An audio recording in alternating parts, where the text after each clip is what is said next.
오늘 뉴스 매거진은 한 탈북자와의 만남을 담았습니다. 피아니스트 김철웅. 북한 고위급 가정에서 태어나 최고의 음악 활동을 하던 그가 무엇을 위해 가족과 조국을 뒤로하고 북한을 탈출했는지 그 이야기 속으로 함께 들어가 보겠습니다. 기존의 탈북자 인터뷰와는 사뭇 다른 뉴스 매거진의 랑데뷔 스페셜, 지금 함께 하시죠. 안녕하세요. 네, 안녕하세요. 반갑습니다. 네.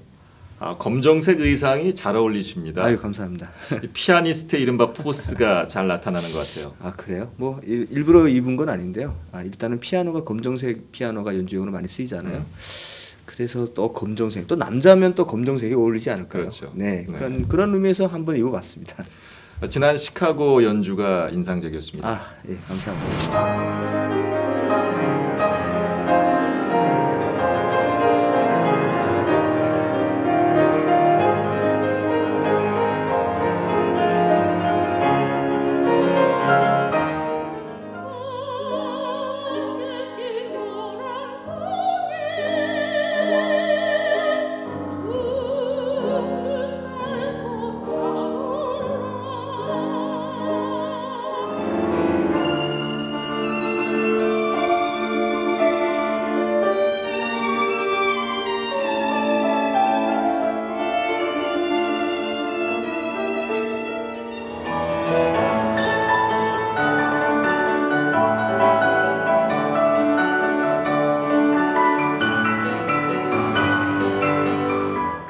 어땠습니까? 저한테도 조금 의미 있었던 것 같아요. 네. 물론 매 연주가 항상 긴장의 연속이지만 이번 시카고 연주는 좀 더 의미 있는 연주라서 이만은 저도 좀 남달랐던 것 같습니다. 네.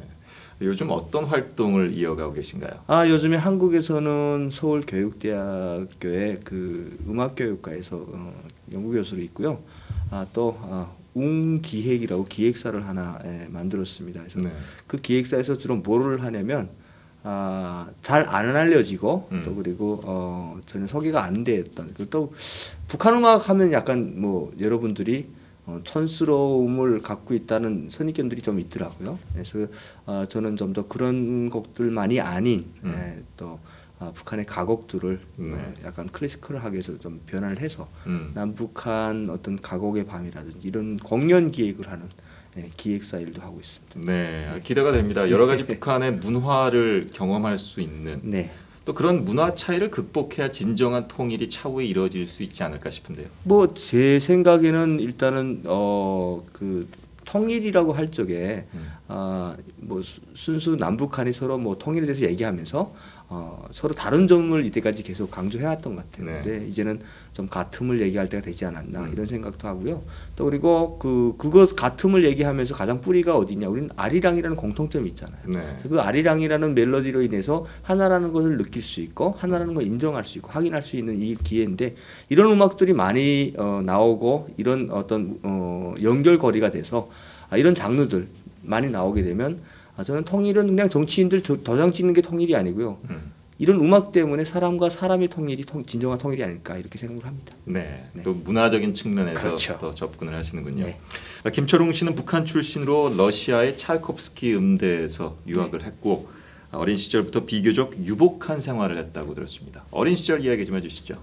뭐 유복 글쎄 그런 얘기들을 많이 하시더라고요. 근데 뭐 조금 다른 삶은 살긴 했었던 것 같아요. 남들 집에 피아노 없을 때 저희 집 피아노 있었고 다른 사람들이 받지 못하는 교육을 저는 피아노를 4살 때부터 시작했거든요. 네. 근데 북한에서 피아노 교육을 받을 수 있는 데 자체가 제한돼 있었고 또 누구나 받을 수 있는 교육이 아니었기 때문에 뭐 특별하다고까지 말은 못하겠지만 좀 남달랐던 것 같아요. 이런 환경 속에서 아버지가 북한에 거의 공직자셨고 어머님은 북한 유명한 대학교 교수님이셨고 뭐 나름 4살 때부터 피아노를 칠 만큼 뭐 아주 뭐 그 소위 뭐 1% 이런 얘기 조금 부담스럽긴 한데요. 남달랐던 어린 시절을 살았던 것 같아요. 네. 어렸을 때부터 피아니스트를 꿈꾸셨습니까? 사실 그런 건 절대 아니고요. 뭐 우리나라 어머니들의 치맛바람은 전통도 있죠. 예, 옛날 한석봉부터 시작해서 북한도 마찬가지군요. 똑같이 우리 어머니의 치맛바람이 결국엔 오늘날의 저를 만들었고요. 네. 사실은 그 어린 시절에는 어떤 어린애가 그 피아노를 하루에 막 7시간씩 칠 수가 없잖아요. 그럼에도 불구하고 어머니의 그 어떤 치맛바람과 선생님들의 어떤 강한 요구성 이런 것들이 저를 만들었고 중학교 때부터는 제가 정말 좋아서 친 것 같아요. 네. 네. 그럼 이제 대학교 때 차이콥스키 음대로 유학을 가신 건가요? 그 대학교를 졸업을 하자마자 졸업하면서 같이 유학을 갔는데요. 제가 대학교 시절에 차이콥스키 콩쿠르에 입선을 했던 적이 있거든요. 그래서 네. 그 콩쿠르의 심사위원이었던 저희 선생님이 한번 나와서 유학을 해라 해가지고 제가 거기 모스크바를 가게 됐고요. 모스크바에는 과거에는 많이 갔었는데 당시 상황에서는 모스크바 사회주의권이 무너진 상황이라 당시에 유학생이 저 말고 첼로하는 유학생 한 명, 두 명이 있었습니다. 네. 그럼 이제 문화적 충격도 있었겠네요. 당시 모스크바는 상당히 혼란된 상황이었고 그럼에도 불구하고 제가 본 것은 너무 충격적이었던 거죠. 그러니까 물질적인 풍요함과 함께 어떤 문화적 그 다양함 또 그리고 사람들의 의식의 어떤 자유함 이런 것들이 제가 그것을 바라보는 저로서는 상당히 충격적인 사실이었던 것 같아요. 네. 북한에 계실 때 그렇다면 그 연주하셨던 레퍼토아라고 할까요? 네. 연주곡들은 어떤 것들을 하셨었나요? 북한에서는 일단 그 처음 시작을 뭐 수령, 뭐 김일성 찬양곡으로 시작해서 마지막에는 그분의 행복을 뭐 건강 장수를 바라는 그런 곡으로 시작을 해야 되는데 레퍼토리 자체는 북한에서 내려오는 레퍼토리를 해야 되는 거고 내가 임의대로 지정을 할 수 없는 거고요. 100% 북한에서 작곡 편곡한 곡들을 연주를 합니다. 네. 그러니까 김일성 찬양곡들도 많이 그렇죠. 연주하실 테고. 네. 그런가 하면 북한도 한국 전통 음악이라든가 또 그런 현대 음악도 많이 개발된 것으로 알고 있는데 그런 것도 관계하셔서 하셨나요? 그럼요. 예, 1960년대부터 북한은 민요의 개량화 이런 것들이 나왔는데 그로부터 시작해서 악기 개량도 했고 당연히 서양 악기인 뭐 피아노, 바이올린, 뭐 첼로 이런 악기들에서 우리 민요를 가지고 여러 가지 형태의 그 악기에 맞는 곡들을 만들기 시작해서요. 그런 곡들이 많이 치어지고 있고 또 많이 연주되고 있고 오히려 베토벤 소나타나 이런 모차르트 소나타 외국 곡들보다도 그런 곡들이 더 많이 연주되고 있는 이런 상황입니다. 네. 김철웅 씨도 또 북한을 대표하는 국립관현악단에서 네. 또 연주하셨죠? 네. 그 활동 얘기해 주시죠. 국립교향악단인데요. 네. 국립교향악단은 우리 남한으로 말하면 서울 그 시향이랑 비슷한 그런 위치에 있고요. 그리고 특이하게 그 국립교향악단에는 국악기도 있습니다. 네. 그래서 아까도 말씀드렸지만 60년대부터 시작된 국악기의 개량에서 변절해서 나름 자기네만의 그러니까 북한만의 특색 있는 음악 해가지고 배합 관현악단이라고 말을 할 수 있는 해금하고 바이올린하고 음역대를 똑같이 해가지고 네. 이런 자기들만이 낼 수 있는 특색 있는 관현악 소리 기법을 쓰는 국립교향악단에 제가 한 2년 동안 있었죠. 네. 말씀하신 대로 북한에도 전통음악 있고 네. 클래식도 있고 트로트도 있고 그렇죠. 네. 네. 가요도 있을 텐데 네. 이 클래식은 대중들에게 어느 정도까지 가까이 가 있나요? 클래식은 사실은 많은 국립교향악단인 경우에 한 달에 한 번씩 정기 연주회를 하거든요. 정기 연주회를 한 달에 한 번씩 하는데 그 한 달에 한 번씩 오는 관객이 그렇게 많지가 않아요. 그러니까 그러다 보니까 계속 클래식만 연주하다 보니까 관객을 잃게 되니까 과거에 어떤 북한식 민요를 가지고 관현악으로 연주를 한다든지 또 그리고 민요를 이렇게 약간 개량을 해가지고 배합 관현악의 형식의 곡들을 연주한다든지 이래가지고 이렇게 좀 변화를 좀 줘가지고 관객을 유치하는 이런 상황들도 지금 많이 보여지고 있습니다. 그렇군요. 네. 그 언론 매체 특히 유튜브를 통해서 북한의 공연 같은 것이 많이 네네네. 공개가 됩니다. 네. 보면은 그 난이도가 상당히 높고 굉장히 네. 절도 있으면서 고도로 훈련된 기교, 특히 어린아이들에서 많이 그걸 보는데 이 북한에서 훈련 과정, 음악가들에 대해서 되게 이른바 타이트할 것 같아요. 어떻습니까? 네, 그 음악은 오히려 이런 개인 교습, 그러니까 말하자면 사교육이 있는 남한보다는 훨씬 대중화되어 있는 것 같아요. 그러니까 네. 일반인들까지도 음악이라는 것이 어렵다라는 의미보다도 그냥 할 수 있는 뭐 이런 것에 대한, 그러니까 쉽게 말해서 그쪽에서는 기타를 친다든가 뭐 하모니카를 분다든가 아코디언을 연주한다든가 이런 것들이 그렇게 어려운 것이 아닙니다. 그러니까 우리가 교육도 교육에 대한 어떤 약간 물질적인 금전적인 문제도 있겠지만 거기에 대하는 대중적 자세가 상당히 가볍다고 볼 수 있고요. 그러니까 다가서는 모습들이 상당히 이렇게 오픈되어 있다고 보시면 될 것 같고요. 그로 인해서 그러다 보니까 그런 대중화가 많이 돼 있다 보니까 수준도 있고 거기서 또 살아남아야 될 거 아닙니까? 네. 그러니까 여기서 프로로 하자면 정말 잘해야 된다라는 의식 강박관념도 좀 있는 것 같고요.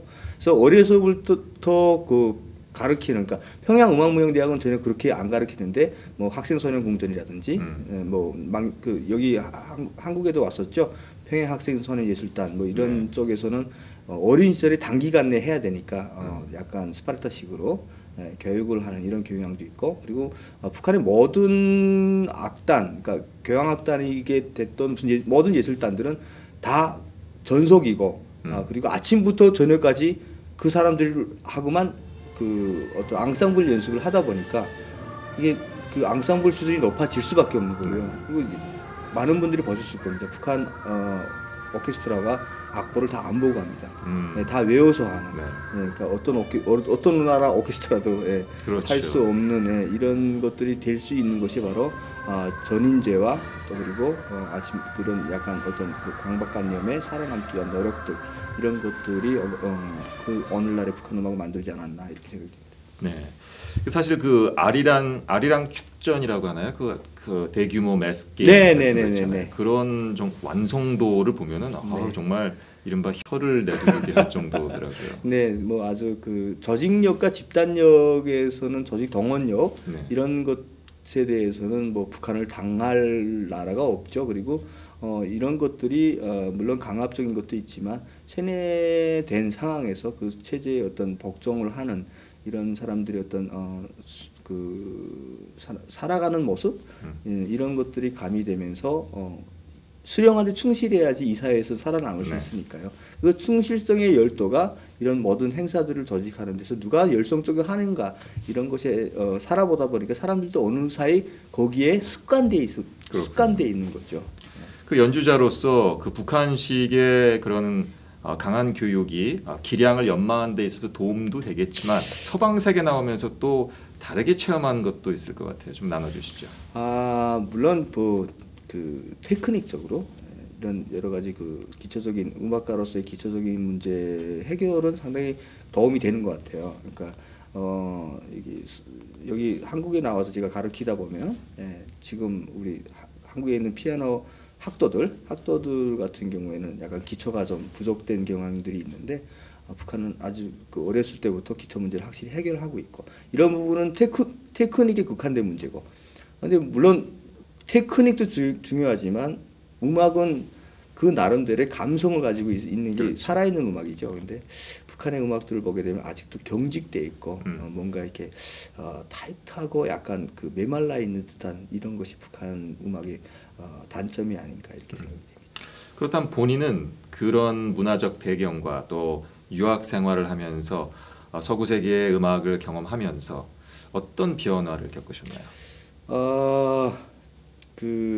쉽게 말해서 제가 가지고 있던 음악적인 어떤 여러 가지가 저는 음악은 쉽게 말해서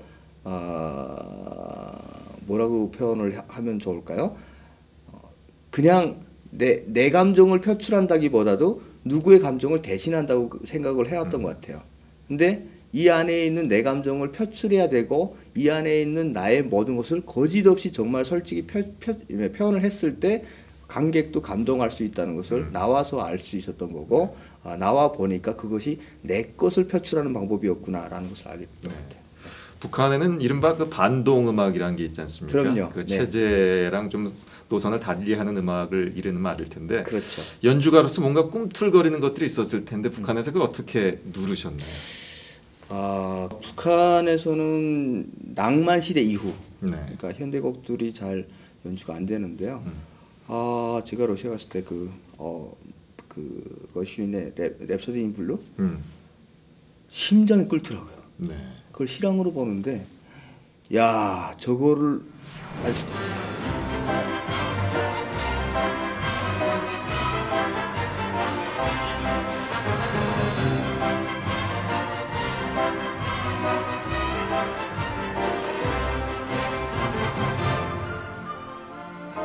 제가 라흐마니노프 2번을 차이콥스키 콩쿠르에서 쳤었거든요. 그 정도 치면 랩소디 인 블루는 그냥 칠 수 있잖아요. 내 연주가의 손가락이 막 꿈틀거릴 정도로 나를 피를 끓게 하는 음악을 내가 연주할 수 없다는 이 현실에 너무 답답함을 느꼈고요. 그리고 혼자서 악보를 가만히 사가지고 혼자서 연습해서 요즘은 어디 가서 협연할 때면 그 곡을 즐겨 치곤 하는데요. 이런 것들이 내 안에 내재되고 있는 음악적 어떤 감성이라든지 이런 것들을 건드려주는 어떤 촉매제적 역할을 하지 않았나 이렇게 생각합니다. 네. 실제로 탈북 계기와 음악도 연관이 되었다는 얘기를 들었어요. 네, 그 북한에서는 그 제한된 음악, 그러니까 클래식에서는 현대 클래식 안 되고 또 그리고 대중음악이라고 그러죠. 우리는 대중음악이라고 그러잖아요. 남한의 대중음악, 즉 다시 말해서 그 남한의 대중음악이나 뭐 미국의 대중음악이나 별로 차이가 없잖아요. 네. 근데 이것 전체를 통틀어서 자본주의가 만들어낸 반동적 재즈 음악이라고 합니다. 네, 북한에서는 그래서 군지곡으로 되어 있으며 그걸 유포시키는 자는 감옥까지 보내는 네. 이런 어떤 처벌을 받고 있는데요. 그런 장르 중에 제가 러시아에 갔을 때 그 프랑스의 파피아니스트죠. 리차드 클라이더만 유명하죠. 네, 유명하죠. 그 사람의 곡 중에 가을의 속삭임이라는 곡을 북한에 와서 쳤었거든요.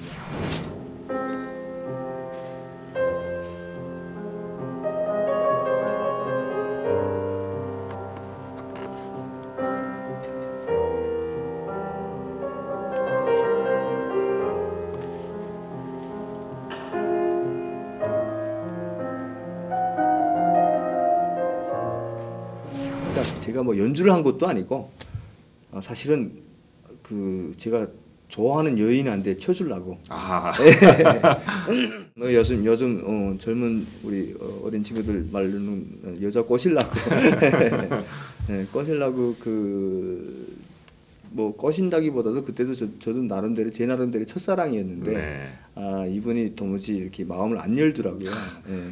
그 가을의 속삭임을 연주했는데도. 아니, 그러니까 그래서 마음을 안 여서 제가 가을의 속삭임을 연주를 하려고 했었죠. 네.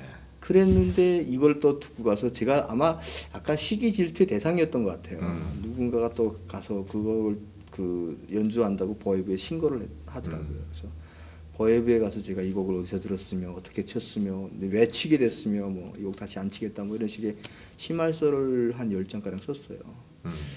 그러고 한 3일 동안 고민을 하다가 당시에는 정말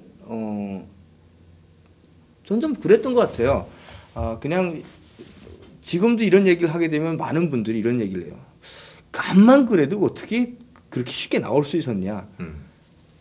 근데 저 나름대로는 그 피아노가 전부였던 것 같고 그리고 좀 생각이 쉽게 말해서 그 삶에 대한 어떤 여러 가지가 그렇게 중요하지 않았던 것 같아요. 그래서 피아노를 못 치게 한다면 정말 여기 있을 필요가 없다라는 생각으로 인해서 탈북을 하게 됐고요.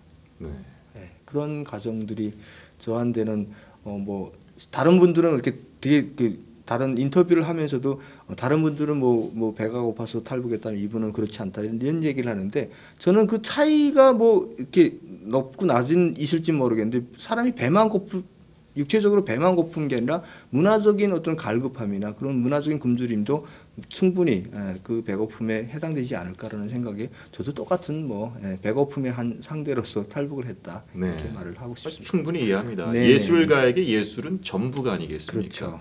네. 실제로 또 음악사를 되돌아보더라도 네. 그런 정치적인 망명, 특히 그렇죠. 자기가 예술을 사랑해서 그 예술을 마음껏 펼칠 수 있는 곳으로 망명한 사람은 매우 많았습니다. 그렇습니다. 네. 그렇지만 사랑하는 가족과 친지와 또 그래도 태어난 고국을 두고 떠난다는 것은 쉽지 않았을 결정인 것 같아요. 네, 그 어떤 책에 보니까 고향은 땅만이 아닌 그리움과 추억이다 이렇게 써 있더라고요. 이제는 그 다시는 갈 수 없는 땅이잖아요. 네, 통일이 되기 전에는. 네. 근데 정말 저에게는 모든 것이 담겨져 있는 땅이고 그런 땅을 두고 온다는 자체는 저한테는 정말 쉬운 결정은 아니었고 하지만 그 결정에 대해서 지금껏 살아오면서 후회는 안 해요. 예, 후회는 안 하지만 그 한편으로 생각을 하게 되면 나의 그 추억을 되찾기 위해서라도 어떤 통일이 빨리 돼야 되겠다, 빨리 됐으면 좋겠다 이런 바람은 가지고 있죠. 네. 네. 그렇다면 부모님은 북한에 계신가요? 예, 부모님은 저희 아버님은 제가 맏아들입니다. 제가 맏아들인데 아무래도 저의 탈북에 대한 소식을 들으시고 사실 혈압이 좀 높으셨어요. 그런데 그냥 쉬시다가 혈압이 높으셔가지고 뇌혈전으로 돌아가셨고요. 어머님은 제가 한국으로 온 다음에 제가 서울로 모셔왔어요. 네. 그래서 지금 어머님은 서울에 살고 계시고요. 네. 보통 일반 탈북을 하신 분들과 어떻게 좀 온 루트라든가 그게 좀 다른가요? 뭐 비슷하죠. 저도 중국에 있다가 다른 사람으로부터 그 교회로 가면 피아노가 있다 이런 얘기를 듣고 교회로 가게 됩니다. 네. 그래서 교회로 가게 돼서 그 교회에서 피아노를 치니까 뭐 당장 반주자로 쓰겠다고 그래서 그 교회에서 피아노 반주자로 있으면서 한국에서 오신 선교사님들 통해 가지고 그래서 비행기를 타고 인천공항에 왔고요. 인천공항에 와서 그냥 아무래도 들어오는 게 신분이 없으니까 위자 여권을 가지고 들어왔었는데 들어와서 그 공항에서 그 검역대 있잖아요. 뭐 세관 검역대 이런 데다가 거기 무슨 여성분이 앉아 계시길래 거기다가 제가 북한에서 왔습니다 하니까 무슨 무전을 이렇게 하더라고요. 네. 막 그 전투 경찰이 막 뛰어와요. 그래서 거기서 그 인천 공항 내에 있는 국정원 사무실에서 간단한 조사를 받고, 그러니까 북한 사람이 맞는지 아닌지만 네. 조사를 하고, 그리고 합동조사 팀이 있는 안가라고 해야 되겠죠. 거기 가서 한 6개월 가량 그 북한에서 여기 나온 순수한 목적이 맞는지 아닌지를 네. 확인을 받고, 그리고 한국에서 주민등록증을 받아가지고 그렇군요. 지금 대한민국 국민으로 살고 있습니다. 그럼 몇 년에 탈북해서 몇 년에 대한민국에 정착하신 건가요? 2001년 10월에 탈북을 해서요. 2002년 12월에 대한민국에 입국을 했습니다. 네. 이제 한 10년 됐죠. 김초롱 씨는 연주자로서 피아노에 무엇을 담고 싶은지 궁금합니다. 다른 피아니스트들하고는 좀 다른 삶을 살았으니까 내 건반에는 뭔가 단순히 어떤 누구의 작품, 누구를 따라서 이런 것보다는 내 생각을 담고 싶어요. 그리고 내 추억도 끌어다 넣고 싶고요. 그리고 내가 해야 될 일과 또 해야만 되는 일, 또 그리고 여러 가지의 나의 모든 영혼을 피아노에 담고 싶어요. 그래서 사람들이 그것을 이해를 할 때면 그것이 곧 내 생각이 사람들에게 전달될 때면 그것이 누가 됐든지 그 관객이 어떤 사람이 됐든지 그 마음들이 전달돼서 어떤 음악적 감동과 함께 내 생각을 공유하는 이런 어떤 음악이 됐으면 좋겠어요. 네. 네. 이제 고국을 뭐 김초롱 씨한테는 고국이겠죠. 네. 어려운 국가이긴 하지만 그 고국을 생각했을 때 뭐 안 좋은 기억도 있겠지만 그래도 좋은 기억도 많을 것 같아요. 뭐가 제일 그리우십니까? 친구들인 것 같아요. 그러니까 누구나 그 뭐 부모 형제는 당연한 거고요. 부모 형제도 있겠지만 그 친척도 있고 하지만 가장 제가 정말 못 견디게 그리운 것은 지금 친구들인 것 같거든요.